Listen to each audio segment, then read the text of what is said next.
We've got the hottest day of the work week so far today. That's why most of us are under a heat advisory from 11 a.m.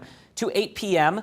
We will have and experience some of those heat index values around and above 100 degrees before any of the rain-cooled air and the showers and storms come on through later on this afternoon and evening. When that happens, there is the potential of some damaging winds and also some localized flooding. We are going to continue to at least monitor this threat and this potential throughout the day. So if you are put under any warnings, make sure you take those seriously, as these storms will be feeding off of a lot of energy that we are building up with the heat and humidity. Futurecast shows us that a lot of this activity won't happen until after lunchtime. So that's one thing that we've kept consistent in these models, is not a whole lot happening until we get into the late afternoon and especially early evening, where these storms will continue to develop. By 6 p.m. We've got a few of those still lingering across Interstate 69, and that's where we could still see a few of those damaging wind gusts coming out of the storms. 8 p.m. still holding on to that threat